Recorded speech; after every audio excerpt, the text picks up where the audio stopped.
Hello and welcome to the Patrick Chapman Show. I'm Patrick Chapman, and here we go. So first, a quick shout out to my students from Global Logic, whom I've been teaching for 6 years, exactly 6 years, because we started in September of 2019, and I was teaching at that company via U English, a great language school in Wrocław. And so we've been cooperating together. U English and I have for not 10 years, but at least 8 years, and I think maybe more. And so I've been teaching at Global Logic for 6 years, since 2019 when we started, and I've had at least one or two groups, one great group on Fridays, and then some individual students too. And in the old days I used to go in on Fridays by train and spend the whole Friday teaching different companies, different people, or right at the school sometimes, depending on the situation. And just great people. And I found out this week, or about a week ago, that we would not be continuing. The Global Logic company decided not to continue the contract with U English, so I lost those lessons. And I miss those people because I had been looking forward to continuing after the summer, but we're not going to, and I'm sorry for that. So hello to all my friends at Global Logic. Good. Now on Monday I got to talking with my friend Piotr about the word roundabout. This came up in our conversation, and I don't remember the course of the conversation, how we got up to talking about the word roundabout, but it's a word that in American English we don't know what it means, and we hear it in at least two songs, one by the Beatles. I don't remember the song, but I know it comes up in one of the Beatles songs, the roundabout. And it's a famous Yes song, and I challenge anybody to explain what that song is about. It's a great song, and I don't know what they're singing about, but I like it. It's catchy. But what a roundabout is, I found out when I came to Poland, is that it's an intersection where it's a circle, and you don't come to a four-way stop where two roads cross, but instead of that, there's a circle, and you can enter the circle without actually stopping, if you can. So you got to give the people in the circle have the right of way. Let's put it that way. So, but this is something that's foreign to Americans, and then we hear this song our whole lives, roundabout, and we don't even know what it's about. It's about round, I guess, if it's roundabout. But I don't even know if Yes is singing about a roundabout. Is that what it is? Like an intersection? Beats me. Anyway, that was a funny conversation. Roundabout. Great thing. Okay, let's go to the topic of the day, though, and that's Bielsko-Biała. And when I went down to Bielsko-Biała, my contact there was a woman whom I met the first day that I was there, and then I never saw her again. I never have seen her. And now I don't even remember her name. But she was my main contact. She arranged for me to work there, I suppose, and also set me up with an apartment. And then I never saw her again because she was pregnant, and she didn't work that year, and I only worked there for 1 year. So, and then I moved away, and that was it. That one day that I was there, I saw her, we met, she was very nice. She introduced me to her friend.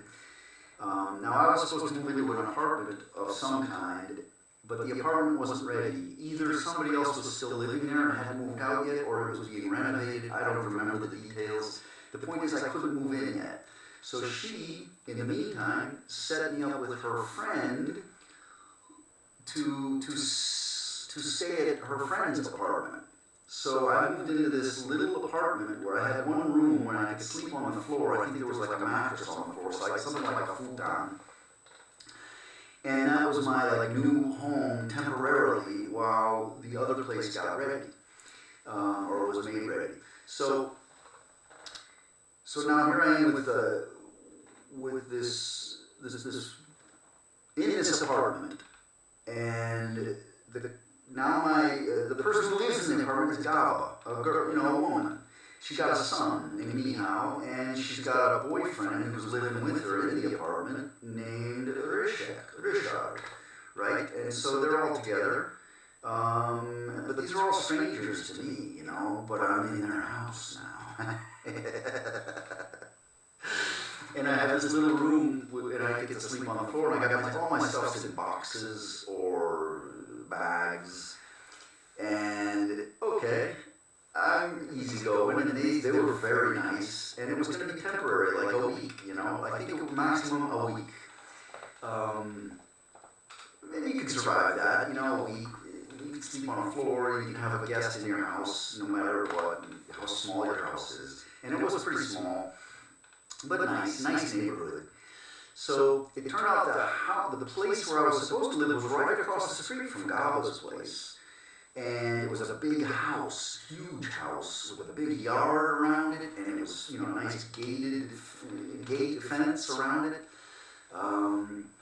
And there was already an American living there, and I think I was going to live with him. Like, it was a big enough house, there were like a couple of rooms, and so it would accommodate both of us.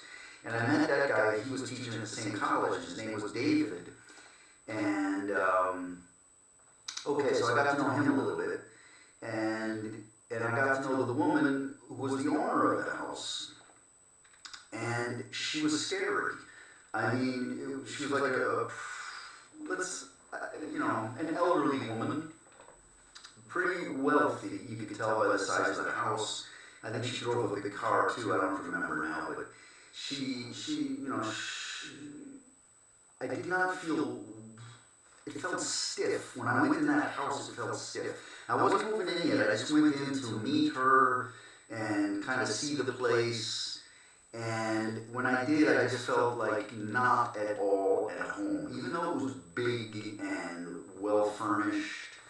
But I didn't feel like I was going to be as comfortable there as I would be just in that tiny room in that little apartment with Gaba and Rishek and even Mihal. And they had a dog, a little Fender. Fender was a hot dog, a black hot dog, and Fender. And so it came to the end of the week, and time for me to move across the street to the house, and I didn't say anything, you know, I didn't say anything, I didn't ask anything, but Gaba looked at me, and she said, "Do you just want to stay here?" And I said, "Yeah." And it was so nice of her, and she and I became great friends, just wonderful friends, and eventually I moved out of that place. I didn't stay there the whole year. I was there, I think maybe a month max. I don't know if it was plus minus a month, maybe two weeks, maybe 3, maybe 4. I really just don't remember, because ultimately I got another apartment with a German teacher who was teaching in the German section. And so the German teacher and I moved in together into an apartment in another neighborhood, kind of the other side of the center. But even after I moved out, though, Gaba and I maintained our friendship, and we stayed good friends, and I met all her friends and Rishek's friends, and I would go to Rishek's concerts. He was a drummer, and he still is, and we're still in contact. And so there's a whole story there, but it was just, it was so welcoming. Now, I got to say something about that apartment is a couple of things. One, the bathroom had black tiles. The whole wall, the walls were tiled with black tile, and I think the floor too, if I remember. I just remember black tiles, and it's a bad idea. Don't do that. Don't put black tiles in any bathroom. You need light in the bathroom. Even if you got lights on, you got to be able to see. If you drop something on the floor, it's like everything's black. That was a bad idea. That's one little critique of the apartment. But it has nothing to do with Gaba or her, or them. I'm sure that was done before they ever moved in there. I don't know, but bad decision. The second thing is this. I don't remember if this is the first time or the second time. I think it was the first time.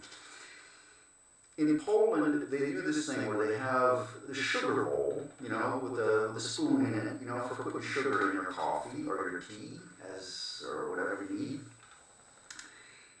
But they do the same thing with the salt. There's also like a salt bowl, like a little dish with salt. They don't have, I mean, they do have salt shakers also, but they don't always use them sometimes, especially in the old days maybe. I don't know about now. Now it might be different.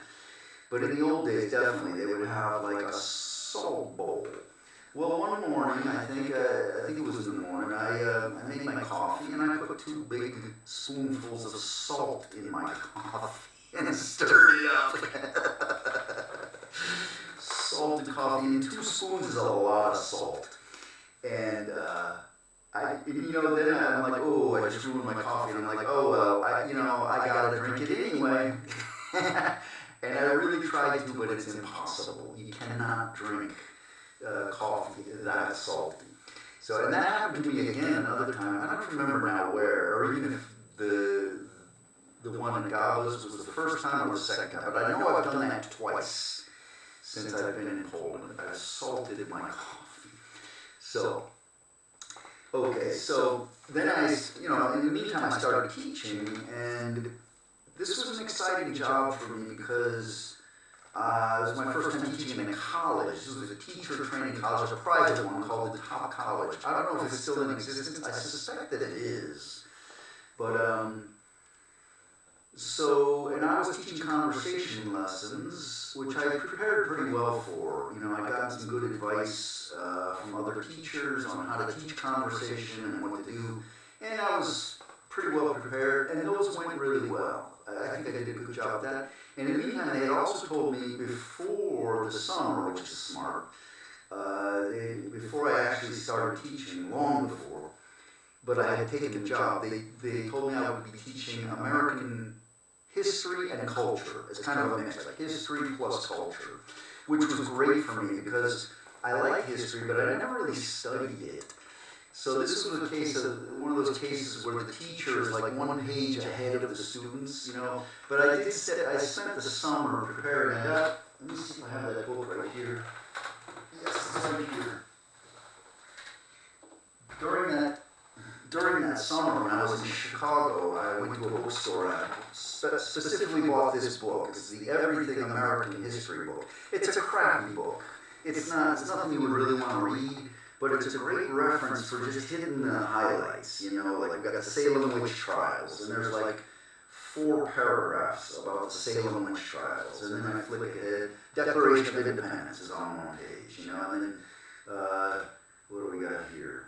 The Battle of Yorktown, there it is, and we got, so just enough to hit everything quickly, but without much detail or depth. And it just covered, you got the whole United States history in one little book. But it was a very handy thing for teaching with, because then I could just touch the points.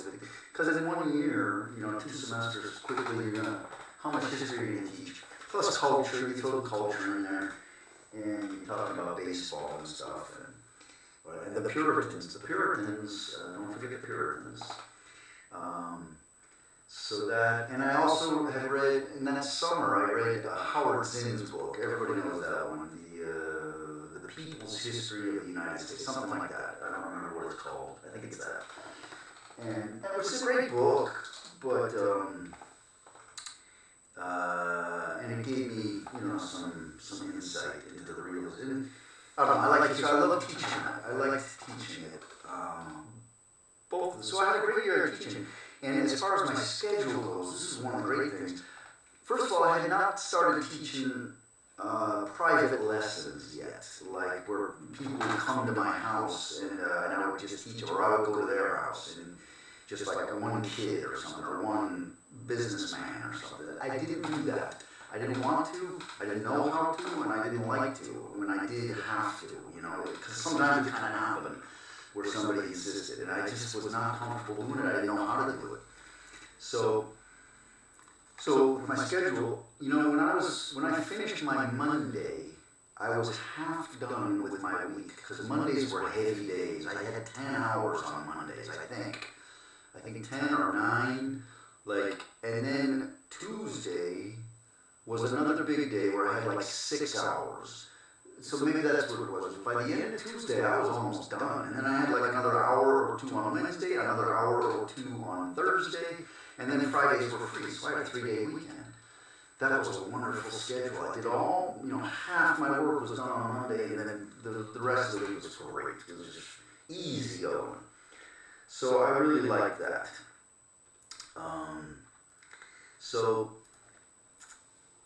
yeah, and yeah, with the private lessons, I did end up taking on some. I took on a couple of private lessons, but like I said, I just didn't know what I was doing with these people, and sometimes they kind of insisted, and I'm like, I don't know what to talk about. We just want to talk.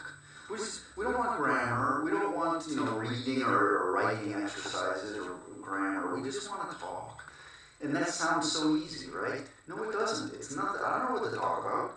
And the first meeting, you talk about your family and your job, and then maybe sports and music, and then you go to but by the 5th lesson, I'm just out of ideas, and I'm like, and the pressure's on me to keep asking questions, because, and if you get a teenager, oh my God, there's nothing to talk about with a teenager. So, but I did start to teach private lessons before the year was over, and then I got the hang of it. Really, when I moved to Debbie, which we'll talk about the next time, that's when I really got into it, and I started working and making money, and that was, because that's where the money is, really, when you're teaching. Okay, so this guy David, he went a little bit crazy. I could see he was having mental problems or emotional problems. Living in that house, and I'm telling you, it was a bad energy, a bad atmosphere in that house. I could feel it, and I'm like, I don't want to live here. And Gala sensed it, and she mentioned it, and I'm glad she did. It's like, wow, that was a friend move. Like, that was somebody being a friend who she wasn't my friend. She didn't have to do that. And that's largely why we became friends. So, what an act of generosity. Because I would have been miserable in that house, and that's what David was. He was miserable. He was a little bit older. He was teaching writing too, and I had conversations. So that's kind of light, loose, fun. As long as you're well prepared, you can't just go into it with a topic and think, oh, we're going to talk about this today. You got to be ready to make them talk, and not you talking as a teacher, them talking as the students, and all of them talking, at least a little bit, and using English, etc. But David was teaching writing, and writing is tough. I don't teach a lot of writing, and I know it's tough because I have taught it enough to know it's tough. Grading papers when people don't know how to write, even in their own language, I don't know how well they write, but in English, there's not one sentence that's well written, except the ones they take from the internet or from a book. And then it's from a book or the internet because it's well written. But it's just that's work. That's when you're earning your money, when you're teaching writing. If you can make any progress and get better at the writing, which is what it's all about, I suppose. So, and then there was another teacher there named Ray Kites, great guy, and Ray and I got along really well. He also helped me out a lot. He was good, but David had problems. Both of them loved football, though. I remember that because I talked to David about football. David smoked a pipe. And you would see him walking down the street, going to school or coming back home with a pipe in his mouth. And then when I visited him at his house, he would have a pipe in his mouth, smoking. And he always had a second one loaded and ready to smoke. So he was just smoking pipe after pipe. And I like the smell of pipe smoking. Sometimes I smoke a pipe, but but I'm not a big smoker, and I'm happy for that because I could have been. But David definitely was, and then I think he ended up maybe just going home before the year was out. He did. I'm pretty sure he quit and went home. I remember him complaining a lot, and I could tell by his complaints that there was more to it than just what he was saying. Like there was some deep negativity there. And Ray was also a big lover of football, so we had that in common. And and also a good businessman. He had also been in the army, and he had been like an illegal drugs seller, like a drug dealer.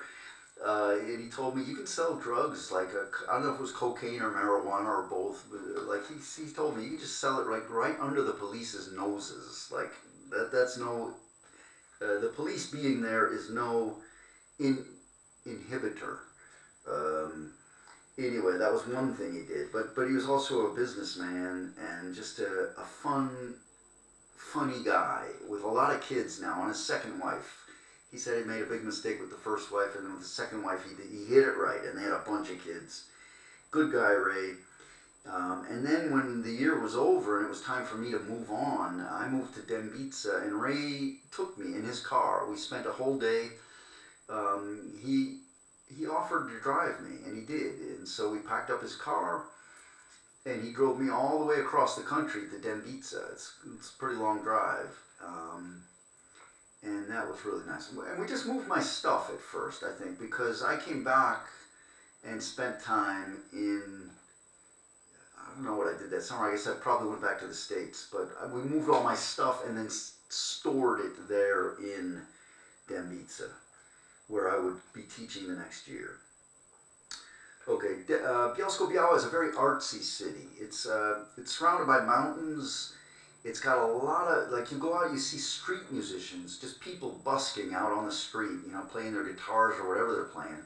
You go to some of the bars and they got live music, and that's where I heard Richard play the first time.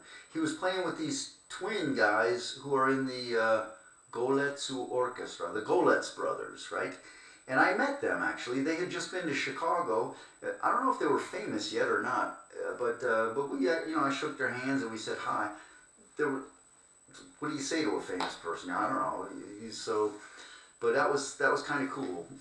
They played together, and then some of the other bars would have musicians. And in one bar, this tiny little bar, very small, you were lucky if there was like one little table, you know. So you're lucky if you got the table, you could sit in there. If you didn't, you didn't. And I'm a little bit joking, there were more than one table, but there weren't many more than one. And these guys that I think they looked like they were about in high school or maybe their young 20s. You know, these young guys would be in there playing their guitars. And they they weren't like paid musicians like what Richard was when he was playing the drums in the other bar. But in this bar, these guys would just show up with their guitars and just play. And it was fun, you know, it was great. You hear this pretty good music. So that was a lot of fun. So yeah, and there were at least 2-3 good bars with music. There was a theater, and I never went to the theater the whole year I was there, because you know, the castle. I don't remember. Yeah, there was a castle. There was a bar in the castle, and that bar had music. One night it was like blues night, and the thing about the blues is like blues is great. The first 5 songs are great, and then it's like, okay, I've been bluesed to death now. We just do something else. Which also reminds me of I don't know if I've mentioned this before in another podcast, but in New Orleans they used to have Benny's Blues Bar. And sometimes, you know, this happened at least twice. I would be at the PJ's Coffee House on Magazine Street, and, you know, doing my homework or studying or something and having a coffee, and then it would get late and I'd be, okay, time to go home. And so I would drive home, and on the way I would go past Benny's Blues Bar, and I would decide, oh, well, let me just go see what's going on there, you know, if there's any good music. And it was always reggae night. And it's a blues bar, but when I get there, it's reggae night. And you know, reggae is good if it's Bob Marley singing and he does 2-3 songs. Yeah. Okay, let's continue here. What do we got? Oh. So I would teach in the evenings because I had these long days and we had evening lessons also. And one day I'm up in the room. It's upstairs, you know, where my room is on this, let's say, the second floor if we're talking American, the first floor if we're talking Polish. And there was snow on the ground outside. It had been snowing, but I got the windows open because it's like overheated or something. So to get the fresh air. And kids outside throw snowballs, and the snowball comes in through the window, and I'm sitting at the desk while I'm teaching, and the snowball comes in and lands right on my lap. And now I'm laughing, but I wasn't laughing at the time. But what can you do? Like, what are you gonna do? You like spit on them from the window? It's nothing you can do. So you can get angry, you can holler, or whatever you can do, but there's not a lot you can do. All right. Another day, this is in the daytime, I come out of the school and I'm going to go somewhere. And next to the building, there's like a little alley or some, between buildings kind of place. And I see these kids, and they're holding up a paper bag, and they got their nose in it. Like, there's two kids, young kids. I mean, maybe double digits, like 10 years old, maybe, but maybe not. And one kid's putting his nose in the paper bag, and I'm like, what are they doing? And I think I know what they're doing. So I watch them for a minute, and sure enough, they take a thing of glue and put glue in the bag and sniff it. And they're like sucking into the glue vapors, blowing out their brains. Jeez, I really saw that. I witnessed children sniffing glue. Oh my goodness. Okay, another night I was walking home, and I almost stepped over a guy that was lying out on the sidewalk with it, and there was a needle, like a syringe, right next to him. Like, oh man, these kids doing drugs. This wasn't a young kid, but still. So it came to be Teacher's Day, which I don't even remember what day is Teacher's Day right now off the top of my head. But, I start teaching. I teach a few weeks or a month or two, and Teacher's Day rolls around. And so one guy from one class comes up to me. He's like, let's say, the leader of the class, let's say. So he comes up to me and he asks me if we can all go out to a coffee shop, or like a coffee bar, cafe type place for the lesson. And I'm like, no, we got to do the lesson. And his jaw dropped. And I was mistaken, I think. I made a mistake. I should have said yes and just gone on. Like, why not? But I was serious about my work, and I'm like, we got to do the work. What are you trying to do? Like, are you trying to get out of the work? I thought he was trying to shirk, which maybe they were, but who cares, really?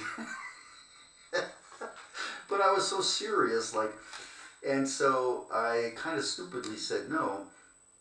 But then later, because I think that time I stuck to it, and we had the lesson inside. But then later we would go to coffee shops if it was the daytime, and have a coffee and do the conversation lesson in a coffee shop. But the problem was it didn't really work as a lesson. It's fun to sit around and drink coffee, but when it comes to me, I don't have, there's no chalkboard. It's not really a classroom, and you're thinking, but we're just talking. No, we're not. I'm trying to conduct a lesson.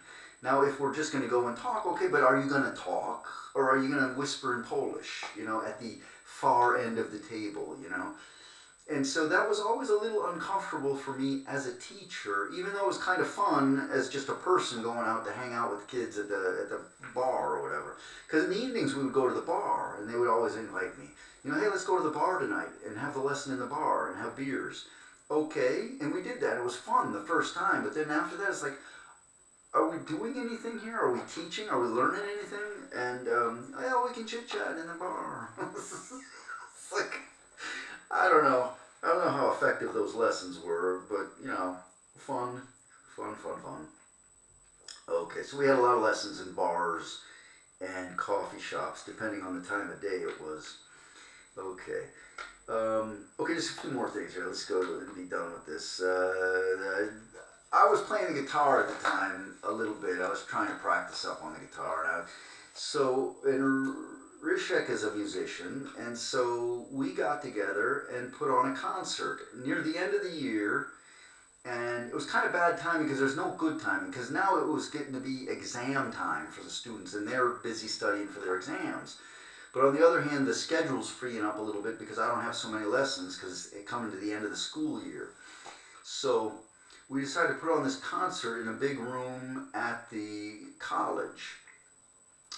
And the thing is, Rishik and I practiced one time together at his studio. He had converted a garage into a studio where he had his drum kit and he had soundproofed it all.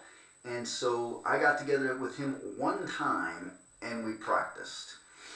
And that wasn't enough. So then we arranged the concert, and then we, right before the concert, I mean literally an hour before the start of the concert, we got together with his friends, his musician friends, in the studio and just went through the songs that I was going to be singing.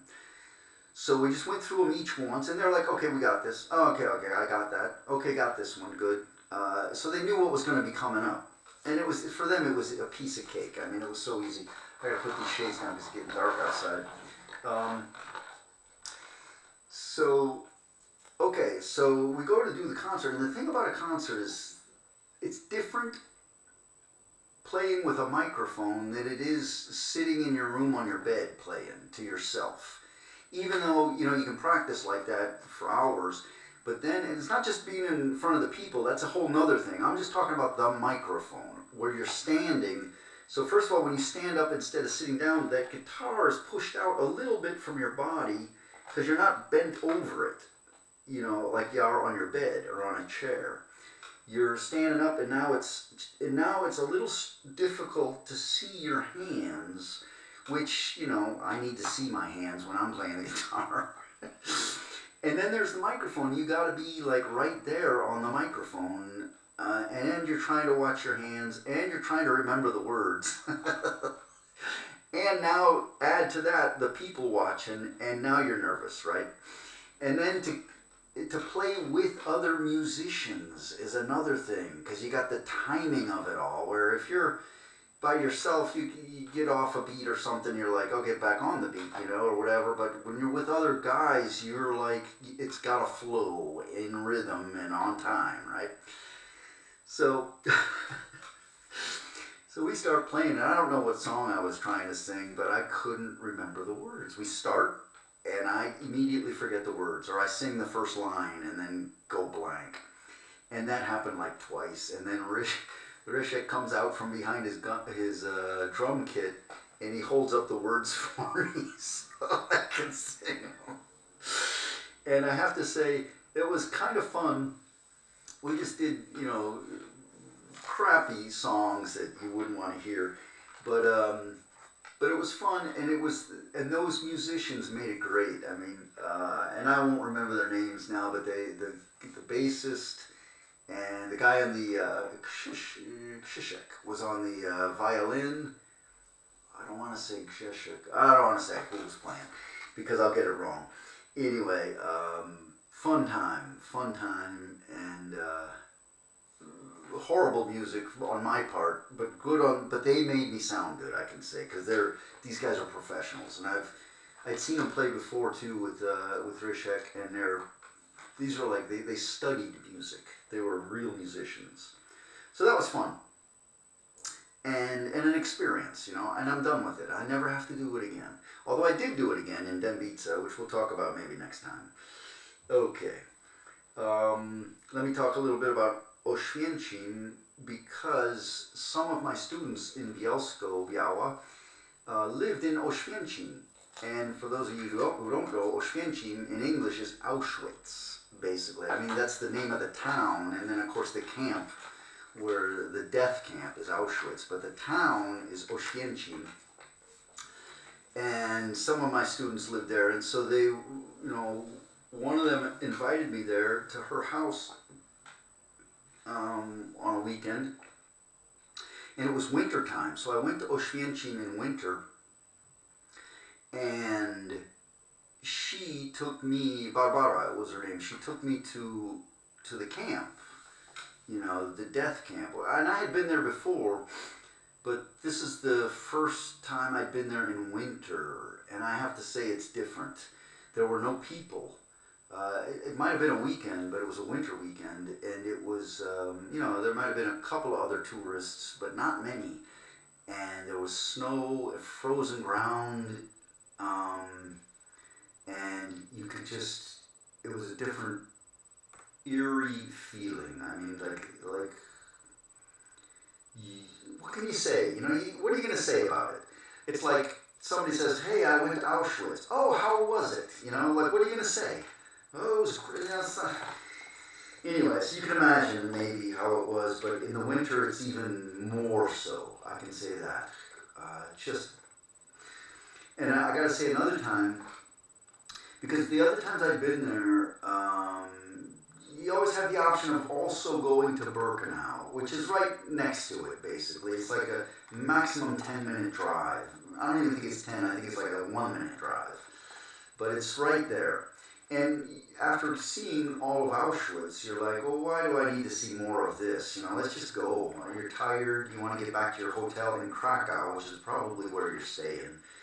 And you don't need to see Birkenau. But one time I was there, and the driver who had driven us from Krakow insisted that we go to Birkenau. He said, no, you gotta go. It's just that it'll take 10 minutes out of our way, you gotta go. And so I'm like, all right, this my friend and his wife were here from the States. My wife did not come with us. She didn't want to see it. She stayed, on that day, she stayed in Krakow. The three of us went. The driver insisted we go to Birkenau. And I can say that if you ever do go to Auschwitz, you should definitely go to Birkenau also. You just should. And the driver was right. Sometimes people are right. And when they're giving me advice and they say, just do this, just do that. Go to Birkenau. Okay. And that's all I'll say about that. And let me talk about Pszczyna, because Pszczyna is another town near Bielsko-Biała where I visited very often. And hello to the Mendricks, a great family there who took care of me a lot. And I spent a lot of time at their place, and wonderful people. So, Pszczyna is the town which is famous for this silly poem, which people always try to make me say. Man, just repeat this line when I'm trying to learn Polish, And it's impossible to say. It's one of those. It's not quite a tongue twister, but it's. I will try to say it now. It's something like "Książ brzmi w Pszczynie," and it just comes from a poem, and I tried to find that poem right before I started this. I couldn't find it. It's in a book that's somewhere in this house, and I couldn't find the book immediately. I'm like, I gotta make this podcast. I haven't made one in a while, and I gotta get this going. I don't want to spend any more time looking for the dumb book. I couldn't find it. If I find it for next time, I will try to read that poem in Polish. But in lieu of that, I did find this book as I was looking for the other one. It says Polscy Poeci Dzieciom. And it's got a couple of good poems in here too. And there are at least 4 poems that I just love. I just love them. They're genius. And here goes one of them. Bear with me, because my Polish is so-so. And I'm not going to try to translate it. I'm just going to read it. And I'm going to do 2 of them. And the first one is called Spóźniony Słowik. Płacze pani Słowikowa w gniazdku na akacji, bo pan Słowik przed 9 miał być na kolacji. Tak się godzin wyznaczonych pilnie zawsze trzyma, a tu już po 11 i Słowika nie ma. Wszystko stygnie, zupka z muszek na wieczornej rosie, 6 komarów nadziewanych w konwaliowym sosie, motyl z rożna, przyprawiany gęstym cieniem z lasku, A na deser tort z wietrzyka w księżycowym blasku. Może mu się co zdarzyło, może go napadli. Szare piórka oskubali, srebrny głosik skradli. To przez zazdrość, to skowronek z bandą skowroniątek. Piórka głupstwo, bo odrosną, ale głos majątek. Nagle zjawia się pan Słowik, poświstuje, skacze. Gdzieś ty latał, gdzieś ty fruwał, przecież ja tu płaczę. A pan Słowik słodko ćwierka, wybacz moje złoto, ale wieczór taki piękny, że zszedłem piechotą. Genius, I love that. Okay, wait a minute now. I got one more. This is also great. I'll just do this one as fast as I can. Because I know this must be torture for anybody who knows Polish. Okay, let's do one more. This is Oszokowi w żłoby dano. And I don't know what all the words mean, but I get the gist. All right, I don't know what all this means. Again, Oszokowi w żłoby dano. Oszokowi w żłoby dano, w jeden owiec, w drugi siano. Uchem strzyże, głową kręci, i to pachnie, i to nęci. Od któregoż teraz zacznie, aby sobie podjeść smacznie? Trudny wybór, trudna zgoda. Chwyci siano, owsza szkoda.